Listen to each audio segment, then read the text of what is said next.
الحمد لله وحده من لا نبي بعده أما بعد فأعوذ بالله من الشيطان الرجيم بسم الله الرحمن الرحيم إن الذين قالوا ربنا الله ثم استقاموا تتنزل عليهم الملائكة ألا تخافوا ولا تحزنوا وأبشروا بالجنة التي كنتم توعدون صدق الله ومولانا العلي العظيم اللهم صل على سيدنا وشفيعنا وهادينا ونبينا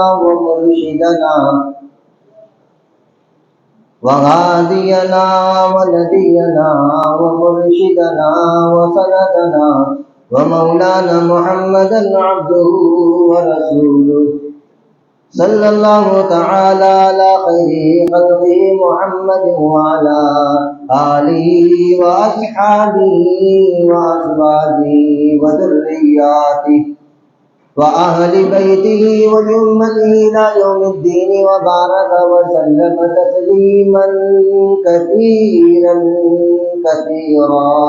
دیا ہے وہ ساری بھلائیوں کا مرکز ہے، ساری خوبیاں، سارے کمالات، سارے اچھائیاں، سارے کامیابیاں، ساری ترقی، سارا عروج اور ساری محبتیں اور الفتیں اللہ تعالیٰ نے اس میں جمع کر دی۔ اس وجہ سے اللہ نے اس پر مہر بھی لگا دی کامیابی۔ مگر افسوس کی بات ہے کہ جس مذہب کو ہم مانتے ہیں اس مذہب کی خوبیوں سے ہم واقف نہیں، اس اسلام کی تعلیمات سے ہم واقف نہیں، اور اس اسلام کو ماننے کے بعد اللہ کیا دے گے اس کے ثمرات سے ہم واقف نہیں۔ اسی کی وجہ سے ہوتا یہ ہے کہ مذہب اسلام کے علاوہ اگر کوئی چیز ہمارے سامنے آتی ہے تو ہم اس پر للچائی ہوئی نگاہ ڈالتے ہیں۔ دنیا کا کردار، دنیا کی تہذیب، تمدن، کلچر اپنی جگہ پر ہے، مگر ان تمام تہذیب اور کلچر اور تمدن پر مذہب اسلام کی تہذیب سب سے غالب ہے، سب سے اونچی اور اچھی ہے۔ مگر افسوس یہ چونکہ ہمارے سامنے کھل کر یہ باتیں سامنے نہیں آئی، اسلام یا تو قرآن میں رہا یا تو احادیث مبارک کی کتابوں میں محفوظ رہا، اور اگر علماء ربانیین اس چیز کو بیان بھی کرتے ہیں تو ہمیں اس کی فرصت نہیں ہوتی کہ ہم اسے سنیں۔ یاد رکھنا کسی چیز کی اہمیت تب ہوتی جب اس کی فضیلت کا علم ہوتا ہے کہ یہ کیا چیز ہے۔ صحابہ کرام رضی اللہ عنہ کو اسلام کی، قرآن کی، سرکار کی نبوت کی، سرکار کی ذات بابرکت کی حقانیت کا علم تھا، اس کی کامیابی کا یقین تھا، اور وہ کامیاب ہوئے باوجود اس کے کہ حالات اور مصائب، مشکلات، فقر و فاقہ، تنگستی، مصیبتیں، دشمنوں کی کارستانیاں، ظلم و ستم وہ سب برداشت کیا ہو۔ کیوں؟ دنیا چاہتے تھے، دنیا ان کے سامنے پیش کی گئی تھی۔ عبداللہ بن حذافہ کے سامنے دو چیزیں پیش کی گئی، آدھی سلطنت تم کو دے دوں گا کہا تھا، دوسری بات کہا تھا میری بیٹی تمہارے نکاح میں دے دوں گا، تم میرے عیسائیت کو قبول کر لو۔ مگر عبداللہ بن حذافہ رضی اللہ تعالیٰ عنہ نے قیامت تک کی امت کو بتایا، اے وہ لوگوں جو اسلام کو مانتے ہیں، اس بات کو یاد رکھنا، دنیا کی بادشاہت اور دنیا کی دولت اور دنیا کا اقتدار اسلام کا مقابلہ نہیں کر سکتا۔ حالانکہ قید میں تھے، ساتھی قید میں تھے، بادشاہ نے نت نئے طریقے سے ظلم ڈھایا تھا، یہاں تک کہ جب قید خانے میں رکھا گیا تو فقروں سے مارنے کی کوشش کی گئی کہ جب کھانے کو نہیں ملے گا تو تڑپ تڑپ کے مر جائے گا۔ ایک دن، دو دن، تیسرے دن پھر ناپاک جانور کا گوشت رکھا گیا، ایک خوبصورت لڑکی رکھی گئی، مگر عبداللہ بن حذافہ رضی اللہ عنہ نے، حالانکہ وہ مسئلہ معلوم تھا جب آدمی مرنے کے قریب ہو جائے اور اس کے پاس ایک غذا ہے جو حرام ہے جس سے انہیں اپنی جان بچا سکتا ہے، اسلام اس کی پرمیشن دیتا ہے کہ ٹھیک ہے اب اپنی جان بچانے کی حد تک کوئی چیز استعمال کر لو، مگر عبداللہ بن حذافہ نے نہ شراب کو ہاتھ لگایا، نہ گوشت کو ہاتھ لگایا، نہ عورت کو ہاتھ لگایا۔ بعد میں بلایا گیا اور سامنے دیگ جل رہی ہے، اس میں تیل کھول رہا ہے۔ بادشاہ نے کہا دیکھ رہے ہو؟ کہاں دیکھ رہا ہوں۔ کہا اگر تم نے عیسائیت کو قبول نہ کیا تو اس میں ڈال دوں گا۔ عبداللہ بن حذافہ ہنسنے لگے، مسکرانے لگے۔ کہا پہلے تم نے ہم کو دنیا کی محبت کی طرف کھینچا اور غلط چیزیں رکھا، مارنے کی دھمکی دے رہے ہو۔ نہ ہم جان دینے سے ڈرتے ہیں، نہ اپنے آپ کو مٹانے سے ڈرتے ہیں۔ ہمارے سامنے اسلام ہے، اسلام کی تعلیمات، اس کے ثمرات سے ہم واقف ہیں، اس کی کامیابیوں سے ہم واقف ہیں، اس کے برکات سے ہم واقف ہیں۔ اس میں اللہ نے کیا چیز چھپا رکھی ہمیں معلوم ہے۔ اگر ہم نے شہادت کی موت حاصل کر لی، جنت ہماری منتظر ہے۔ یہ تیری سلطنت کے سامنے وہ سلطنت کوئی حیثیت نہیں رکھتی تیری سلطنت۔ عبداللہ بن حذافہ نے مسکرانے لگے، ایک فوجی کو بلایا اور وہیں پر اس کو کھولتے ہوئے تیل میں ڈال دیا، وہ تڑپ تڑپ کر جان دے دیا۔ کہا تم کو بھی اس طرح کر دوں گا۔ عبداللہ بن حذافہ رضی اللہ تعالیٰ دیکھے، پھر تھوڑی دیر کے بعد آنکھوں میں آنسو آ گئے۔ انہیں کہا ایسا لگتا ہے کہ شاید انہوں ڈر گئے۔ بلایا تو کہا کہ ابھی بھی کہہ رہا ہوں سلطنت تمہارے نام کر دوں گا، آدھی میری بیٹی سے نکاح کر لوں گا، تمہیں اپنا داماد بنا دوں، اور کیا چاہیے۔ آج 1.5 دمڑی کے قاتل امت مسلمہ کہاں جا رہی ہے؟ میں جانتا ہوں حالات ہے، مسائل ہے، تنگستیاں ہیں، غربت ہے، افلاس ہے، معیشت کی تنگی ہے، مگر کیا یہ ساری چیزیں ہمیں اسلام سے روک سکتی ہے؟ کیا اسلام کا سودا کرنے پر مجبور کر سکتی ہے؟ کیا ہم اسلام کا سودا کر سکتے ہیں؟ کہا نہیں، ہمیں چاہے تم قید میں رکھو۔ ہمارے محبوب 3 سال تک قید میں رہے، جس کو جناب محمد الرسول اللہ صلی اللہ علیہ وسلم کہتے ہیں، مگر اسلام کا سودا کیا؟ کہا نہیں، مگر افسوس یہ کہ حالات کے شکار لوگ، مصیبت کے مارے لوگ، یا تو کسی کے بہکاؤ میں آ کر کسی اور کی طرف کسی اور کو نبی تسلیم کرتے، کبھی تو عیسائیت میں، کبھی یہودیت میں۔ اور افسوسناک بات یہ کہ ہمارے بڑوں کی تربیت نہ ہونے کی وجہ سے، ہمارے گھروں میں تعلیم کا ماحول نہ ہونے کی وجہ سے ہماری ماں بہنیں کہاں جا رہی ہیں؟ یہ گٹھ کا چکر خطرناک چکر ہے، جس کے نتیجے میں کئی مسلم مائیں بہنیں عیسائیت کو قبول کر چکی ہے، جس کا ہمیں علم بھی نہیں، اندازہ بھی نہیں، جبکہ ہمیں سکھایا تھا مذہب اسلام پر ہم اپنی جان دینے کو تیار ہے، فقر و فاقہ برداشت کرنے کو تیار ہے۔ ہماری نگاہوں کے سامنے ہمارے بچوں کو ذبح کیا گیا، مگر ہمارے ایمان میں ڈگمگائی نہیں آئی، ہم پہاڑ کے جیسا مضبوط رہ گئے۔ بہادر شاہ ظفر کو کیا کیا گیا تھا؟ پورے بچوں کی گردن کاٹ کر ایک تشتے میں رکھا گیا، بہادر شاہ ظفر کے سامنے پیش کیا گیا۔ بہادر شاہ ظفر دیکھا انہوں نے کہ بچوں کی گردنیں، بولنا آسان سننا آسان، مگر مسکرایا۔ انگریزوں کا مسکرانے کا وقت ہے، کہا اس نے مسکرایا کہ میرے بچے دنیا میں بھی سرخرو ہو کر رہے، اور جب میرے سامنے آئے تو اپنی گردن اونچی کر کے آئے، بتایا کہ اسلام ہی وہ مذہب ہے جس میں تعلیمات کی کامیابی رکھا ہے، جس میں اللہ نے کامیابی رکھا۔ یہی بات ہے میرے دوست گرو، آج لوگ جو اسلام کے اندر داخل ہو رہے جو کیوں آ رہے؟ اس کی خوبیوں کو دیکھ کر، اس کی اچھائیوں کو دیکھ کر۔ صحابہ کرام رضی اللہ عنہ اجمعین صحابہ وہ تھے جو ایک ایک علاقے کے گورنر تھے، بڑے مالدار تھے، سب کچھ لٹایا، مگر اسلام کی تعلیمات کو کیوں فالو کیا؟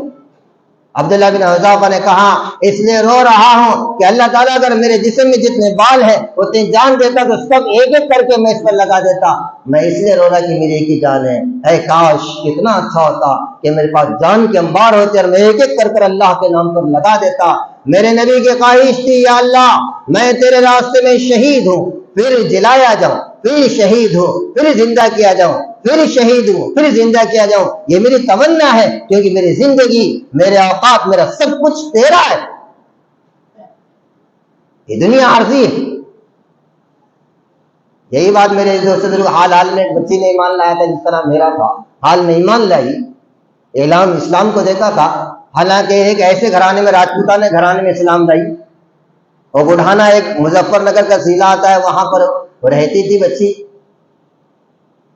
مگر ہوا ہی اتفاق یہ کہ انہیں اپنی تعلیمات حاصل کرنے کے لیے کچھ پیسے بھی جمع کرتی، چچا اور باپ بھی کچھ ہیلپ کرتے تھے، مگر پیسے نہیں ہوتے تھے، اور قریب ہی ایک بمن آدمی تھا جس کے گھر میں ایک بچی پڑھتی تھی، وہاں جاتے پڑھنے لگی۔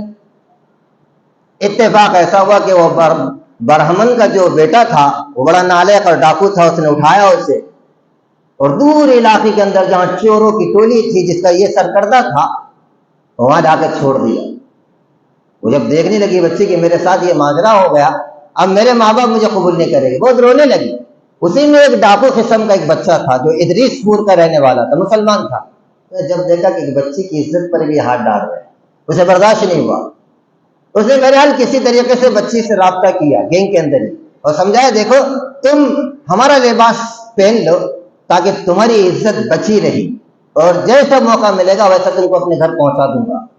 وہ بچی کی بات سمجھ گئی، بہرحال انہوں نے ان کے ساتھ رہنے لگی، گینگ کا ایک فرد بن گئی۔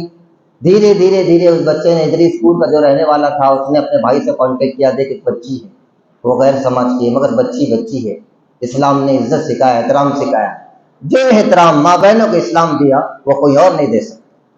میرے آپ کے آقا حضرت محمد الرسول اللہ صلی اللہ علیہ وسلم کے سامنے حاتم تائی کی بیٹی آئی تھی صفانہ، بھائی نے چھوڑ کر بھاگ جاتا تھی عدی۔ جب مسلمانوں کا لشکر وہاں پہنچا تو عدی پورا زیورات لے کر اپنے بال بچوں کو لے کر بھاگ رہا، اپنی بہن کو چھوڑ دیا۔ کون ہے یہ بہن؟ حاتم تائی کی، جس کی تعریف رسول اللہ صلی اللہ علیہ وسلم کرتے تھے۔ ایسے سخی قسم کے آدمی تھے، اسلام سے پہلے دنیا سے رخصت ہوئے، اسلام نہیں لایا، اس کی وجہ سے خیر مسئلہ الگ رہا، مگر سخاوت کا یہ عالم تھا پورے جزیرۃ العرب میں، ان سے بڑا سخی کوئی بھی نہیں۔ اتنے بڑے حاتم تائی نام مشہور ہوتا، سرکار دو عالم صلی اللہ علیہ وسلم ان کی بنائی ہوئی ایک دیگ کے نیچے بیٹھتے تھے، جس دیگ میں انہوں کھانا تقسیم کرتے تھے غربا میں، بے شمار مال، گھر میں کچھ بھی نہیں رہتا تھا، خود واقع سے رہتے تھے، مگر سخاوت کا یہ عالم تھا کہ لوگوں نے ان کو حاتم تائی کا لقب دیا۔ حاتم اور تائی قبیلہ ایسا سخی کا لقب دیا تھا اور سخی بنے۔ ان کی بیٹی آئی رسول اللہ صلی اللہ علیہ وسلم کے پاس، قیدی بن کر آئی۔ سرکار نے جب دیکھا، معلوم ہوا کہ حاتم تائی کی بیٹی آئی اور بھائی نے چھوڑ دیا، آپ نے بیٹی کا احترام کس طرح کیا یہ بتانا چاہ رہا ہوں۔ عورتوں کا جو احترام قرآن کرا، رسول اللہ صلی اللہ علیہ وسلم نے کی، اسلام نے جو عزت عورتوں کو دی ایسے کسی مذہب نے نہیں دی۔ افسوس یہ ہماری ماں بہنوں کو اور خصوصاً ہماری بہنوں کو جو آج کل کی بہنیں ہیں کہ جو لوگ دنیا کی تعلیمات کو دیکھتی ہے یا کلچر کو دیکھتی ہے یا دوسری تہذیب اور تمدن کو دیکھ کر متاثر ہو جاتی ہے یا دوسرے کے مال کو دیکھ کر متاثر ہو جاتی ہے، وہ اپنے آخرت کو بھول جاتی، اپنے تعلیمات کو بھول جاتی، اپنے نبی کے کردار کو بھول جاتی، حضرت فاطمہ کے کردار کو بھول جاتی، اما عائشہ کے کردار کو بھول جاتی ہے۔ یہ وہی بچیاں ہیں جن کی تربیت کی گئی تھی تو بڑی بڑی بنی، حضرت انسا جیسی بنی کہ جنہوں نے اپنے بیٹوں کی تربیت کی اور 4 بیٹوں کو سکھایا تھا۔ کل میدان کاردار ہے، آج رات میں اپنے بیٹوں کے سامنے بیٹھ کر کہنے لگی، آنکھوں میں آنسو آ کر کہا کہ تمہاری ماں پاک دامن ہے، تمہارا باپ نیک آدمی تھا، میں نے کبھی خیانت نہیں کی، تم جیسے ایک ماں کی اولاد ہو ایسے ایک باپ کی اولاد ہو، مگر تمہاری پرورش میں نے اس لیے کی، یاد رکھنا بیٹا، تم جا رہے ہو پیٹ پھیر کر واپس نہ آنا۔ جبکہ ماں کو معلوم تھا اس سہارے کے علاوہ کوئی سہارا نہیں، یہی میرے بچے ہیں، میرے والد دنیا سے رخصت ہو گئے، میرے شوہر دنیا سے رخصت ہو گئے، اب نہیں کوئی سہارا ہے تو یہ بچے ہیں۔ جوان 4 بچوں کو تربیت ایک ماں دے رہی ہے جس کا نام خلصہ ہے، یہی وہ تو بیٹیاں تھی جس کو اسلام نے سکھایا تھا کہ تمہارا مقصد کیا ہے، تمہیں ہم نے عروج ترقی کیسے دی ہے، تمہیں کیا کرنا ہے، تمہارے سامنے کون سا مرحلہ آنے والا ہے، تم اپنے بچوں میں پلنے والی اولاد کی کیسی تربیت کرو گی، تم کیا کرنے کے لیے آئی ہے دنیا میں۔ یہ تعلیمات آج کی ہماری نوجوان بچیوں کو سکھانا ہر ماں باپ پر فرض ہے، بلکہ میں تو یہ کہتا ہوں کہ چند کتابیں ہر بچی کو سکھانا چاہیے، ایک جنت کی کنجی، دوسرے دوزخ کا کھٹکا، تیسرے بہشتی زیور، چوتھے فضائل اعمال کی تعلیمات، 5ویں تذکرات الصالحات، یہ چند کتابیں ہیں ہر بچی نے پڑھنا چاہیے تاکہ اسے پتہ چلے ایمان کیا، اسلام کیا، تہذیب کیا، ہمارا مقصد کیا، ہمارے بڑوں کا کردار کیا تھا،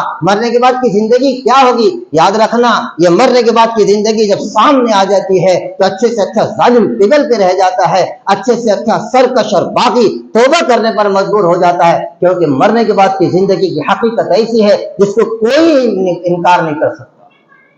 مگر افسوس یہ باپ نے موبائل دلانا ضروری سمجھا، افسوس یہ بھائی نے کالج لے جا کر چھوڑنا ضروری سمجھا، افسوس یہ کہ گھر کے بڑوں نے اس کی تعلیم ضروری سمجھی، اس کی تربیت ضروری نہیں سمجھی۔ اس کی وجہ سے ہماری ماں بہنیں کیا کر رہی ہیں اور ہماری بہنیں کہاں جا رہی ہے۔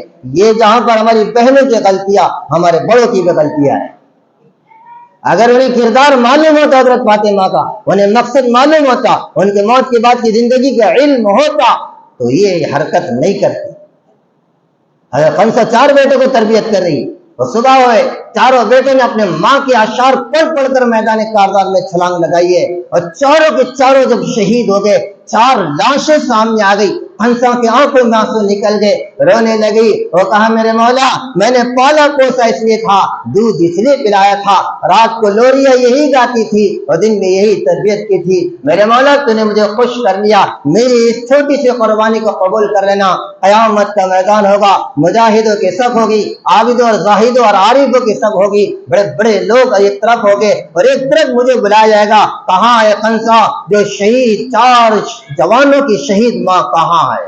اس وقت مجھے بڑا فخر آئے گا، مولا اولاد تو نے دی تھی، تیرے نام پہ قربان کی، اس سے بڑا فخر کیا ہو سکتا؟ اور ماں نے اپنے آنکھوں سے بجائے غمگین ہونے کی خوشی کے آنسو بہائی ہے اور اپنے بچے کی پیشانی کو بوسہ دیا اور مسلمانوں کو اعلان کر دیا، اعلان کر لو کہ نماز جنازہ ہوگا، اور میرے 4 بچے شہید ہو گئے، اور ماں بیٹی ہوئی ہے، خوشی کے آنسو بہا رہی ہے، کیسا جگر ہوگا اور کیسا دل ہوگا اور کیسا تھام لے ہوئے اپنے آپ کو، کیا اسے پتا نہیں ابھی 4 بچوں کے صورت مجھے دکھیں گی نہیں، ان کی باتیں مجھے سنائی نہیں دیں گی، ان کا مل بیٹھنا کبھی دکھائی نہیں دے گا، ان کی یادیں مجھے ستائیں گی نہیں، ان کا بچپن، ان کا آگا بڑھنا، ان کی جوانی کیا مجھے رلائیں گی نہیں، ایک ایک کی باتیں میرے کو سامنے آئے گی، مگر نہ، میں نے پالا تھا اللہ کے لیے، قربان کیا نبی کریم صلی اللہ علیہ وسلم کے دین پر۔ یہ چک کا علاقہ ہے، شاہانہ چک، وہاں کا ایک آخری بادشاہ سے گزرا یعقوب، شاہ یعقوب گزرا، یہ شیعہ تھا، بڑے ظلم و ستم ڈھایا تھا، اس زمانے میں ایک ماں نے ایک بچی کو تربیت دی جس کا نام قاضی موسیٰ تھا، قاضی موسیٰ، وہ ایسی تربیت کی ماں نے، وہ قاضی موسیٰ نے دیکھا کہ مسجد کے معاملے میں بہت زیادہ تباہی ہو گئی ہے، تو سارے نوجوانوں کو جمع کیا، جامع مسجد کی تعمیر کرنا ہے، شیعہ ہونے کی حیثیت سے اس نے انکار کر دیا، بہت ظلم و ستم ڈھایا، مگر یہ قاضی تھے، عالم بعمل تھے، اپنی ماں کی تربیت یافتہ تھے، ماں نے بنایا تھا اور بتایا تھا، سکھایا تھا، مقصد سامنے رکھا تھا، اسی وجہ سے انہوں نے یہ کہا کہ یہ ہو ہی نہیں سکتا، اور اس کے بعد بادشاہ نے بلایا، کسی طریقے سے ایک خط بھیجا، کہاں کہ کام کرو، آذان میں تم جہاں اشہد ان محمد الرسول اللہ پڑھتے وہاں وسیع علی وسیع رسول اللہ بھی پڑھو، یہ فتویٰ لکھ کر دو تاکہ پورے کشمیر میں اور شاہانہ چک میں چلے۔ کہا میں یہ لکھ نہیں سکتا، جو آذان متعین رسول اللہ کی طرف سے، جو آذان صحابہ نے دی، جو آذان محدثین نے دی، جو آذان امت مسلم آج تک دیتے آئی، وہی آذان ہے، اس کے علاوہ کوئی جملہ میں نے لگاؤں گا۔ تو اس نے فردی جرموں میں گرفتار کر دیا الزام لگا کر، اور الزام لگانے کے بعد بڑے سر عام لایا، سارا علاقہ چک کا کھڑا ہوا ہے، اور وہاں لا کر شہید کر دیا، اور شہید کرنے کے بعد ایک ہاتھی سے ان کو باندھ دیا اور پورے چک کے علاقے میں گھمایا، لاشیں گھسیٹتی ہوئی جا رہی ہے، قاضی موسیٰ کی گھسیٹتے گھسیٹتے بوڑھی ماں کے دروازے پر آئی ہے، ماں کو جب کہا گا تیرے بیٹے قاضی موسیٰ کی لاش کو پورے چک میں ہاتھی کے پیر کو باندھ کر گھسیٹا گیا ہے، دیکھ تو صحیح تیرے بچے کا کیا حال ہے۔ ماں باہر نکلی ہے، آنکھوں سے آنسو بہ رہے ہیں، اپنے بیٹے کو اٹھایا، پیشانی کا بوسہ دیا، اپنے دامن کو اٹھایا اور کہا میرے مولا تو نے میری قربانی کو قبول کیا، میں نے پیدا اسی لیے کیا تھا کہ اسلام کے لیے اپنی جان دے دینا۔ یہی مائیں ہو، یہ تو وہ مائیں ہیں جو اسلامی گھرانے میں پیدا ہوئی۔ اب یہ بھی حال کی ہیرا کی بات بتا رہا ہوں، یہی بچی ہوا یہ کہ وہاں سے ہیرا ادریس پور کے نوجوان نے اس کو بھیج دیا، تھانے میں رپورٹ لکھائی گئی تھی، ایک بچی ہیرا نام کی ہے، اس کو کسی نے کڈنیپ کر دیا، ان کے علاقہ کا جو تھا بڑھانا کا، اس کو معلوم ہوا بڑھانا کے پولیس والوں کو، بڑوں کا ہے، بڑوں سے لے کے چلے گئے۔ اس کے چچا کی کہانی ہے جو بعد میں اسلام لائے، ان کا کہنا ہے کہ میں نے جب ہیرا کو لایا اپنے پاس تو ہمارا گھر ایکسپٹ کرنے کو تیار نہیں تھا، ہو نہ ہو ہماری بچی نے غلط حرکت کی، تو میرے ذہن میں خیال آیا اگر بچی کو ہم چیک اپ کرے، بچی نے اگر غلط حرکت کی یا اس کے ساتھ غلط حرکت کی گئی، اس کو ندی میں ڈھکیل دیں گے، اگر یہ صاف پاک دامن رہی تو قبول کر لیں گے۔ بہرحال ہم نے چیک کیا تو پتا چلا کہ بچی نے کچھ ایسی حرکت نہیں کی اور انہوں نے بھی اس کے ساتھ کوئی حرکت نہیں کی۔ ہمیں بڑی خوشی ہوئی، ہم جب اپنے گھر میں رکھنے لگے چند دن ہوئے نہیں، میں نے گھر میں دیکھا میری بچی ہے، میری بھتیجی ہے، میرے بھائی کی بچی ہے، میں نے اندر دیکھا کہ کتاب ہے جو اس کے ہاتھ میں پڑھ رہی ہے، اس کی آنکھوں سے آنسو بہ رہے ہیں، وہ دیکھا تو جہنم کا دوزخ کا کھٹکا تھا، اور رونے لگی جب دوزخ کے حالات سن کر۔ میں نے اس کو بہت ڈانٹا ڈپٹا، میرے بھائی نے بھی غصہ کیا، گھر والوں نے مارا پیٹا، بعد میں پتا چلا پڑوسن میں گھر ہے جہاں پر مسلمان گھرانہ ہے، وہاں جا کر یہ قرآن بھی سیکھنے لگی۔ ہمیں بڑا دکھ ہوا، بڑی تکلیف ہوئی، ہم بہت اس پہ زد و کوب کرنے لگے، میں وہ کسی طرح ہٹنے کا نام نہیں لیتی تھی، ہم نے ہر چیز کا لالچ دیا، کبھی ڈرایا دھمکایا، اور کبھی لالچ سے کبھی محبت سے قرآن کرنے کی کوشش کی، لیکن اسلام اس کے سینے میں داخل ہو گیا تھا۔ پھر چپکے چپکے ایک رات وہ ہمارے پاس سے فرار ہو گئی۔ چلتے چلتے وہ دلی سے پھلک پہنچی۔ پھلک میں ایک مولانا نام کے شخص تھے جس کو ابھی قید کیا گیا، دعا کرے اللہ تعالیٰ رہائی کے فیصلے کرے۔ ان کے گھر میں رہنے لگی، انہوں نے بہت محبت سے اس کو رکھا، بیٹی سامان دیا اور اس کو سارا احساس احترام کر دیا۔ چند دنوں کے بعد اس پہ خواب دیکھا، اس کی ماں مر گئی، اور رات میں بہت رو کر اٹھی۔ صبح کو مولانا نے سمجھایا کہ بیٹا دیکھو یہاں تو تمہاری ماں دنیا سے رخصت ہو گئی، جو خواب میں دکھ رہی ہے، مگر ایسا نہیں ہو سکتا، تم ان کی ہدایت کی دعا دو۔ مگر ماں سے بڑا پیار اور محبت کرتی تھی، وہ کہنے لگی ایسا نہیں ہو سکتا، اگر ماں کے بغیر ملے میں نہیں رہ سکتی ہوں۔ میں نے بڑا مولانا نے بہت سمجھایا اسے، مگر سمجھنے کی نام نہیں لینے لگی۔ اس کے دل میں تھی، جبکہ مولانا کہنے لگے تم جا رہے بیٹے، شاید تم واپس نہ آ سکو گے، تمہارا خاندان بڑا ظالمانہ انداز سے سلوک کرے گا، اور ہو سکتا تمہاری شہادت بھی ہو جائے۔ وہ کہنے لگے چاہے کچھ بھی ہو جائے، اب میں اپنی ماں اور باپ کو جہنم کی آگ میں دھکیلنے کے لیے تیار نہیں ہوں، میں جاؤں گی اور ان کو اسلام کی دعوت دوں گی۔ مولانا نے اس کو بٹھایا، 2 رکعت نماز پڑھنے کی تلقین کی، نماز پڑھنے کے بعد سامنے بٹھایا اور کہا بیٹے جان دینے کی چیز ہے، ایمان دینے کی چیز نہیں، جب تو نے ایمان لے آئی یاد رکھنا تیرے جان پر آ جائے گی۔ کہا مولانا بے فکر رہی ہے، جب اسلام میرے سینے میں گھر کر گیا اور اسلام میں ساری ترقی اور کامیابی ہے، ایسا ہو نہیں سکتا کہ میں اسلام کا سودا کر لوں۔ وہاں سے نکلی، وہ جب گھر آئی تو سارا گھر ٹوٹ پڑا اس پر، وہ مارنے توڑنے لگے، کھانا پانی بند کر لیا، چچا کو سنا رہا ہے، ہم نے بھی کھانا پانی بند کر دیا۔ اتفاق ایسا ہوا کہ اس کی ماں کی طبیعت سیریس ہو گئی، وہ ماں کے قریب آ کر رونے لگی، ماں نے اس کے کان میں کچھ کلمات کہے، ماں کا انتقال ہو گیا۔ صبح کو آرام مچام شمشان گھاٹ گئے، یہ بچی کہنے لگی ہو ہی نہیں سکتا، میری ماں نے اسلام قبول کیا تھا، اسے مسلمانوں کے حوالے کرو۔ ہمیں بڑا دکھ ہوا، ایسی سچویشن، ایسی حالت میں ایک طرف ماں کی لاش اور ایک طرف یہ کہہ رہی ہے کہ مسلمان ہو گئی تھی۔ ہم نے اس کو ایک طرف لیا، ایک روم میں بند کر لیا، اس کی ماں کو لے جا کر آخری رسومات ادا کر دیا اور جلا دیا۔ وہ یہ برداشت نہ کری، پھوٹ پھوٹ کر رونے لگی۔ وہ ہمیں دیکھا نہیں گا، ہم نے اسے لیا اور اس کی خالہ کے گھر بھیج دیا۔ وہ خالہ کے گھر میں بھی اس کو بات بتاتی، اس کو اسلام بتاتی، اس کو مذہب بتاتی، اسے آخرت کی فکر دلاتی، کبھی جنت کا تذکرہ کرتی، کبھی جہنم کا تذکرہ کرتی، کبھی اللہ کے ہونے کی بات دیتی، تو اس کی خالہ اور ننیحال پورا پریشان ہوگا، انہیں واپس ہمارے پاس بھیج دیا۔ جب ہمارے پاس بھیج دیا تو ہمارے گھر بھی پریشان ہو گئے، ہم نے سوچا اب اس سے چھٹکارا پانا پڑے گا۔ میں نے ایک گینگ سے بات کی، وہ گینگ والوں نے یہ کہہ دیا کہ دیکھو اب اس کے ایک کام کر لو، اس کا آخری کام ختم کر لو، آپ نہ رہے بانس نہ بجے بانسری۔ میں نے یہ ساری تیاریاں مکمل کر دی، میں نے اپنے بھائی سے کہہ دیا، بھائی باپ تھا، باپ کے سینے میں دل ہوتا ہے، اور باپ نے نہ چاہتے ہوئے بھی میری اس حالت کو دیکھا، میرے غصے کو دیکھا، اور میں جس کے ساتھ میرا کانٹیکٹ تھا، جو دہشت گرد اس ملک میں دہشت گرد تنظیم ہے، اس کا ساتھ میرا تعلق تھا، وہ تنظیم نے بھی سمجھایا تھا، ان کا بھی ہیلپ تھا۔ بہرحال میں نے لیا، اپنے بھائی کو بھی سمجھایا، 5 لیٹر کی گھاسکر کی ایک بوتل لیا بھینس تیل کی، اور لے کر بچی کے پاس پہنچے، ہیرا کے پاس۔ ہیرا سے کہا بیٹا چلو تمہیں ایک جگہ لے جانا ہے اور وہاں فنکشن ہے۔ وہ کہے مسکرانے لگی، فنکشن کہاں فنکشن، واقعی جس فنکشن کی تم بات کر رہے ہو میں سمجھ رہی ہوں، ہو سکتا اس فنکشن سے میں واپس نہ آؤں، آخری 2 رکعت نماز تو پڑھنے دو مجھے۔ چچا یہ سن کر رونے لگے، وہ کہنے لگے اللہ کی قسم اس وقت مسلمان تو نہیں تھا مگر آپ مسلمان ہو۔ اس بچی کو شاید رات ہی پتہ چل گیا تھا، وہ اٹھی 2 رکعت نماز پڑھی، اچھے کپڑے پی، اپنے گھر والوں کو الوداع کہا، ہم نے اس کو لے کے نکلے، اور جہاں ہم نے پلان بنایا تھا اور جہاں ہم نے گڑھا کھودا تھا وہاں جب قریب گئے تو اس نے کہا یہی ہے وہ فنکشن ہال جہاں تم مجھے لے جانا چاہتے تھے۔ میرے اوپر غصہ تھا، میرے آنکھوں سے خون نکل رہا تھا، میرے بھائی تو کانپ رہے ضرور تھے، مگر مجھے رحم نہیں آیا۔ میں نے اس بچی کو, اس نوجوان بچی کو جو چند دن پہلے اسلام لائی, جس کے سینے میں اسلام ایسا کھڑ کر دیا تھا, میں نے اسے پکڑا اور اس میں ڈھکیل دیا. وہ جاہلیت کا زمانہ جس میں معصوم بچی کو ڈھکیلا جاتا تھا, جسے ہوش بھی نہیں لیتے تھے جب اسے ڈھکیلا جاتا تھا. یہاں تو ہوش حواس, یہاں بڑی ہو گئی تھی بچی. اس کو جب میں نے ڈھکیلا, وہ کہنے لگی چچا جان یہی فنکشن حال ہے. اپنے باپ سے بھی کہنے لگی یہی فنکشن حال ہے.